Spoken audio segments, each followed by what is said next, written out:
Praise the lord. ప్రభు యొక్క నామమునకు మహిమ కలుగునిగాక. అందరూ ఎలా ఉన్నారు?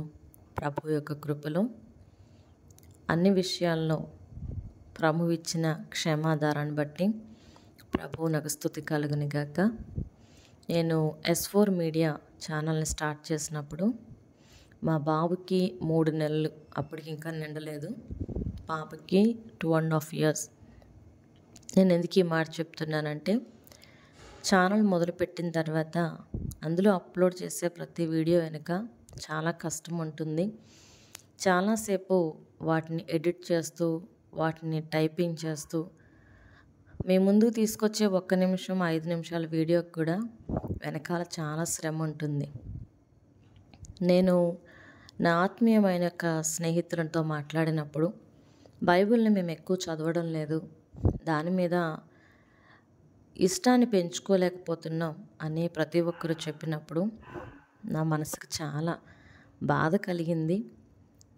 దేవుడు మనకిచ్చిన గ్రంథాన్ని మనం నిర్లక్ష్యంగా ఉండకూడదు అని, బైబిల్ చదవాలి అంటే ప్రశ్న వేస్తే జవాబు కోసం బైబిల్ తీస్తారు కదా అని ఆలోచన చేసి బైబిల్ యొక్క క్విజ్ అని నా యొక్క సొంత ఆలోచనలతోనే, ఎవరో పెట్టిన యొక్క క్విజ్ క్వశ్చన్స్ కాదు, కానీ నేనుగా బైబిల్లో వాక్యాన్ని ధ్యానిస్తున్నప్పుడు నాకు కలిగిన వాటిని ప్రశ్న రూపేణ రాసుకుని వాటిని మీ ముందు పెట్టాను. అయితే యూట్యూబ్ ఛానల్ వాళ్ళు నేను పెట్టిన ఆ యొక్క వీడియోస్ అన్నింటినీ కూడా వెనకాల పెట్టిన మ్యూజిక్ అంతా కూడా యూజ్ చేయకూడదని, వాటిని అన్నీ డిలీట్ చేయాలని చెప్పారు. సో ఇంతవరకు పెట్టిన అన్ని బైబిల్ క్విజ్ క్వశ్చన్స్ కానీ వీడియోస్ కానీ నేను మ్యాక్సిమం 70% అన్నీ డిలీట్ చేసేసాను. నాకైతే నా కష్టం చాలా ఉంది దాని వెనకాల.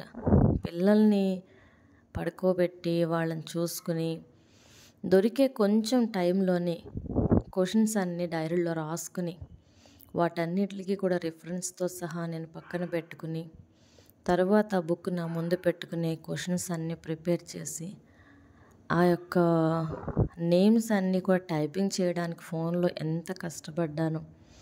ఒక మామూలుగా అడిగే ప్రశ్నలు చాలా ఈజీగా ఫోన్లో టైప్ చేయొచ్చు, కానీ బైబిల్ హెబ్రూ అండ్ గ్రీకు భాషల్లో ఉంది కనుక వాటి టైపింగ్ ఫోన్లో చాలా కష్టం. ఒక్కొక్కసారి అబేద్నెగో రాయడానికి, నెబుకద్నెజర్ రాయడానికి, బెల్తెషాజరు ఇలాంటి యొక్క పేర్లు, జెపెత్నెహు, ఈ పేర్లు టైపింగ్ చేయడం చాలా కష్టమయ్యేది. ఎందుకంటే నాకు ఈ ఎడిటింగ్ గురించి కానీ, ఈ తెలుగు టైపింగ్ గురించి కానీ అసలు నాకేం తెలియదు. నా యొక్క ఆలోచన ఒక్కటే, బైబిల్ని కొంచెం నిర్లక్ష్య పెడుతున్నప్పుడు తిరిగి మరలా బైబిల్లో ప్రశ్నల ద్వారా సమాధానం నేను ఇవ్వాలి అన్న తపన వారిలో పుట్టాలి అని చెప్పి, నాకు కలిగిన చిన్న ఆత్మీయ బృందాన్ని నేను ధైర్యపరచాలి, లేకపోతే నేనుగా కొంత సహాయకంగా వాళ్ళకి బైబిల్ మీద ఇష్టాన్ని పెంచాలి అన్న ఉద్దేశం చప్పునే నేను ఈ ఛానల్ పెట్టాను. ఈ పెట్టడానికి కారణం, ప్రతి ఒక్కరం బైబిల్ చదివి ఆ క్వశ్చన్స్కి ఆన్సర్ చేస్తారని నేనైతే చాలా ప్రయాసపడ్డాను. ఎన్నో రాత్రులు కూడా కష్టపడి ఆ క్వశ్చన్స్ అన్నీ కూడా నేను రాసుకుని టైపింగ్ చేసి వాటిని అప్లోడ్ చేసి, చాలా నా కష్టమైతే నా దేవుడికి తెలుసు, కానీ ప్రభువు నా కష్టాన్ని ఎప్పుడూ కూడా విడిచిపెట్టడు. నేను ఆత్మల సంపాదన నాకు రాకపోయినా ప్రభువునందు ఉన్న ఆత్మలు చల్లారిపోకూడదన్న ఒక్క ఉద్దేశం చప్పునే నేను ఈ రీతిగా ఆలోచించి ఈ ఛానల్ స్టార్ట్ చేశాను. అయితే నేను తీసేసిన ప్రతి ప్రశ్న అన్నింటినీ కూడా తిరిగి ముందుకు ఒక్కొక్కటిగా తీసుకుని రావాలని మరలా వాటిని మీ ముందు పెడుతూ ఉన్నాను. దయచేసి ఇంతకుముందు సమాధానం ఇచ్చిన వారికి నా హృదయపూర్వకమైన వందనాలు. మరలా వాటిని పెడుతున్నాను ఏంటి అని ఆలోచన చేయకుండా, వాటికప్పుడు నేను సమాధానం వెనువెంటనే ఇవ్వడం కుదరలేదు. ఇప్పుడైతే ఇచ్చిన ప్రశ్నకి మరుసటి రోజు ఇచ్చే ప్రశ్నలోనే కామెంట్ బాక్స్లో దాని సమాధానం వెనువెంటనే పెట్టడం జరుగుతుంది.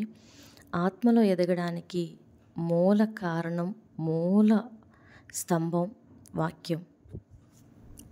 అందుకే వాక్యాన్ని అమితంగానూ ఇష్టంగా చదవాలన్న ఉద్దేశం కొద్దీ బైబిల్ క్విజ్ స్టార్ట్ చేశాను. అదే రీతిగా బైబిల్ నాకేం నేర్పిందో, వాక్యం నేనేం తెలుసుకున్నానో చిన్న చిన్న మాటలైనా మీకు చెప్పాలన్న ఉద్దేశం చొప్పునే నేను ఈ రీతిగా ముందుకొచ్చాను. నేను ఇంకా తెలుసుకోవాల్సింది చాలా ఉంది. నేను తెలుసుకుంటాను. నా కోసం ప్రార్థించండి. నాకు తెలిసినవి ప్రభు యొక్క ఆత్మచేత ఆయన చిత్తంలో మీకు చెప్పడానికి ఇష్టపడుతున్నాను. ప్రభు యొక్క కృప మీకు అలాగే నాకు, నా కుటుంబానికి కూడా సమృద్ధిగా ఉండాలి అని మీరందరూ దయచేసి మీ ప్రార్థనలో మమ్మల్ని జ్ఞాపకం చేసుకోవాలని, ఈ ఛానల్ ద్వారా నేను ఇంకా మీ ముందుకి రావడానికి నాకు దేవుడి జ్ఞానమును, శక్తిని, ఆలోచన రీతిని ఇచ్చులాగున మీరందరూ ప్రార్థించండి, నాకు సహకరించండి. మీ Sharon Padma. Praise the lord.